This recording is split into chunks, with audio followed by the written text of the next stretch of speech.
नमस्कार फ्रेंड्स, मैं डॉक्टर पंकज आनंद, senior consultant, Fortis hospital, एक बार फिर आपके पास। क्यों? अच्छी खबर है, सबके लिए खबर है। 1 मार्च से गवर्नमेंट हमारे सारे नागरिकों के लिए या एक पर्टिकुलर सेक्शन ऑफ नागरिकों के लिए वैक्सीन देना शुरू कर रही है।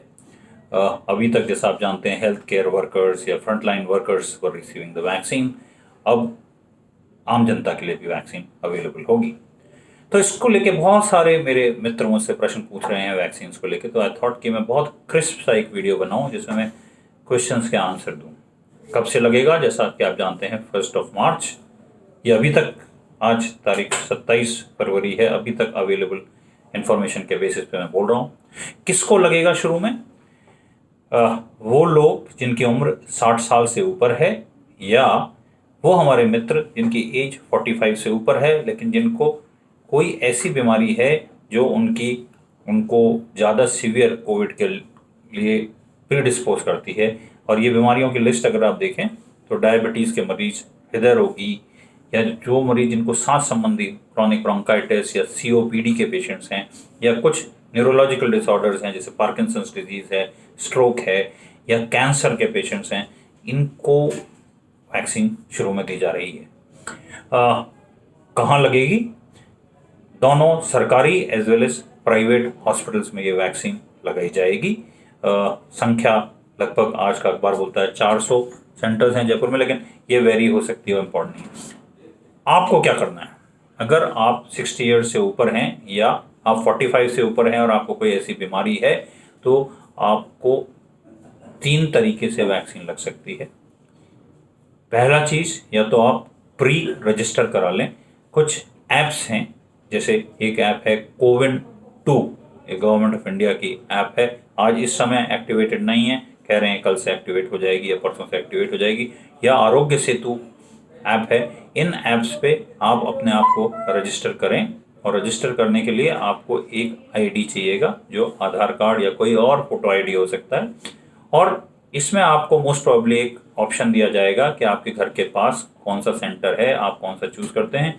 अब वहाँ जाइए, ड्यूरिंग रजिस्ट्रेशन आपको टाइम और डेट मिल जाएगी, आप उस समय जाके वैक्सीनेट हो सकते हैं।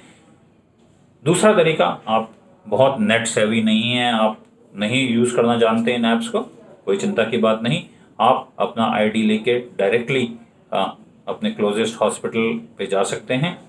वहाँ जाके आप उनसे कह सकते हैं कि साहब मैं वैक्सीन लगाना चाहता हूँ, ये मेरा आईडी है, आईडी में आपकी एज होगी, और उस बेसिस पे दे विल वैक्सीनेट। हो सकता है थोड़ा वेट करना पड़े। कुछ ऐसे लोगों को भी आइडेंटिफाई किया जा रहा है जो आपको ऑनलाइन रजिस्ट्रेशन में मदद कर सकते हैं, लेकिन वो प्रोसेस बहुत अभी क्लियर नहीं है। डॉक्यूमेंट क्या चाहिएगा? आपका कोई भी आइडेंटिटी वेरिफिकेशन, जिसमें आपकी एज भी हो, आधार कार्ड, पैन कार्ड, जो भी सरकारी आइडेंटिफिकेशन है।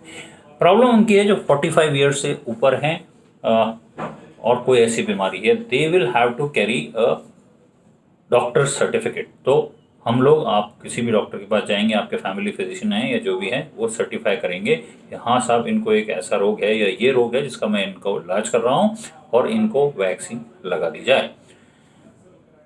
ये अभी तक की जानकारी है। कौन सा वैक्सीन लगेगा ये आपके हाथ में नहीं है।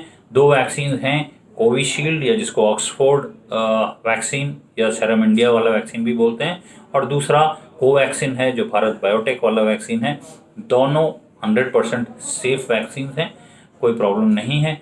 एफिशिएंसी वाइज डिबेट है, बट ये चीज़ आपके या हमारे हाथ में नहीं है कि आपको कौन सा वैक्सीन लगेगा। जब आप जाएंगे सेंटर पे तभी पता चलेगा। लेकिन मेरा मशवरा है, आप इसमें ना पड़िए।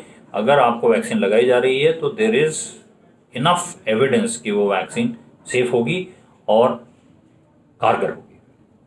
अब आ गया वैक्सीन लगाने का दिन। आपको जाने से पहले क्या क्या ध्यान रखना है? जब आप लगाने जाएं, एक चीज़ का ख्याल रखें, प्रेफरेबली खाली पेट न जाएं, खाना खा के या कम से कम ब्रेकफास्ट करके जाएं। जब आप वैक्सीन सेंटर चले जाते हैं तो आपको अगर कोई किसी चीज़ से सिग्निफिकेंट एलर्जी है, देखिए अगर बहुत मेजर एलर्जीज होती हैं जिनको कहते हैं कि एनाफाइलेक्सिस, कुछ भी लगाते ही आपको, कभी इंजेक्शन लगाते ही अचानक बेहोश हो गए हों आप या बीपी फॉल हो गया, ऐसे लोगों को हम वैक्सीन लगाने से बचते हैं।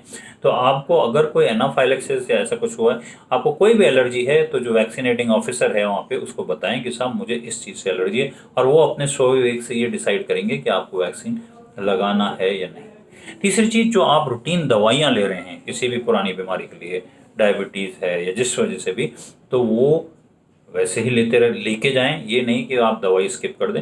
एक इम्पॉर्टेंट चीज़ जो मैंने अपने ऊपर नोट की, मैंने 2 बार वैक्सीन लगाया, और जब मेरा वैक्सीन लगाने के तुरंत बाद बीपी लिया गया, मेरा ब्लड प्रेशर नॉर्मली 116-80 के करीब, 120 के आसपास रहता है, मेरा ब्लड प्रेशर 150 तक चला गया। फिर लगभग 10 मिनट बाद इट केम डाउन, और ऐसा अधिकतर मेरे डॉक्टर मित्रों ने जिन्होंने भी लगाया उनके साथ हुआ है। तो वो ट्रांजिएंट इंक्रीज होता है जनरली, या तो पेन की वजह से या एंजाइटी की वजह से। ये वैक्सीन का कोई साइड इफेक्ट नहीं है। तो इसलिए अगर आप ब्लड प्रेशर के मरीज हैं तो प्लीज़ अपनी दवाई सुबह लेके ही वैक्सीन लगाने जाएं। घबराएं नहीं, कुछ नहीं होगा। मैं बताऊंगा क्या हो सकता है छोटा मोटा, but you don't have to worry. अब आप वैक्सीन सेंटर पहुंच गए, याद रखिए मास्क लगा के जाना है, सोशल डिस्टेंसिंग करनी है। सबसे पहले वहाँ क्या होगा आपके साथ, सबसे पहले आपके डॉक्यूमेंट्स सत्यापित किए जाएंगे। जो भी वैक्सीनेटिंग ऑफिसर है वो आपके डॉक्यूमेंट्स देखेंगे। वो अगर आप कोविन रजिस्टर्ड हैं तो आपका रजिस्ट्रेशन नंबर वेरीफाई करेंगे। हो सकता है एक फॉर्म भराया जाए जिस पे आपके साइन करें। अगर खासतौर पे कोवैक्सीन है तो आपका एक फॉर्म पे कंसेंट पे साइन कराना वो कराएंगे। वैक्सीन यहाँ लगाई जाएगी आपके आर्म पे, वहाँ पे लगाई जाएगी। ये जो डेल्टॉइड मसल होता है इसके ऊपर लगाई जाएगी। जनरली 26 नंबर की नीडल, जो सबसे पतली नीडल से लगाई जाती है, 0.5 सीसी। विश्वास कीजिए मैं और मेरे सारे मित्रों को पता ही नहीं चला कब वैक्सीन लग गई। तो इसको लेके बहुत ज़्यादा परेशान ना हो। जब आपकी वैक्सीन लग जाएगी तो तुरंत आपको एक अलग कक्ष में ले जाया जाएगा, जहाँ पहले आपका पल्स, ब्लड प्रेशर और ऑक्सीजन सैचुरेशन नापा जाएगा। आपको आधा घंटे बिठाया जाएगा आराम से, ताकि ऑब्जर्व किया जा सके कि आपको कोई प्रॉब्लम तो नहीं है। और उसके बाद वापस आपका पल्स, बीपी और सैचुरेशन लिया जाएगा, जो फॉर्म में नोट किया जाता है, और उसी के बाद आपको घर जाने दिया जाएगा। तो इस चीज़ के लिए अपना इतना करीब आधा 1 घंटे का समय अपने साथ रखें। अब वैक्सीन के साइड इफ़ेक्ट बहुत पहले वीडियोज़ में डिस्कस किया। माइनर साइड इफ़ेक्ट्स होते हैं साहब, हल्का सा किसी को बुखार आ सकता है, कुछ लोगों को 100 से ऊपर भी बुखार आया है, बट एक पैरासीटामोल की गोली से वो ठीक हो गया। बाह में 1, 2, 3 दिन दर्द रह सकता है, शरीर में दर्द हो सकता है, कुछ केसेस में आपको उल्टी आने की शिकायत या दस्त लग सकते हैं। इससे ज़्यादा कुछ सिग्निफिकेंट प्रॉब्लम नहीं होती। अब आपको पहला डोज लग गया, अब मैं क्या करूं, मेरा अगला वैक्सीन कब लगेगा? देखिए, अभी तक के उपलब्ध गाइडलाइंस के अनुसार सेकेंड वैक्सीन 1 महीने या 28 दिन बाद लगाया जाएगा। जब आपकी डेट आएगी उससे 1 दिन पहले आपके रजिस्टर्ड मोबाइल नंबर पर एक SMS आएगा जो बताएगा कि साहब आप कल इतने बजे या 9 से 5 के बीच, जैसा मेरे पास आया, अमुक जगह चले जाएं जहां आपका वैक्सीन लगेगा। वैक्सीन ये ख्याल रखा जाएगा कि आपको वही वैक्सीन लगे जो 1 महीने पहले लगा था। ऐसा संभव नहीं है कि पहले एक वैक्सीन लगा दिया गया, दूसरी बार दूसरा वैक्सीन लग गया। एक चीज़ याद रखिए, जब आपका पूरा वैक्सीनेशन हो जाए, यानी दोनों वैक्सीन लग जाएं, तो अपना सर्टिफिकेट ज़रूर आप ले लें। हो सकता है भविष्य में ये आवश्यक हो यात्रा करने के दौरान या कुछ सरकारी योजनाओं के दौरान कि आपसे मांगा जाए कि साहब अपना सर्टिफिकेट दिखाइए, आप वैक्सीनेटेड हैं या नहीं। तो ये लेना भूलें नहीं,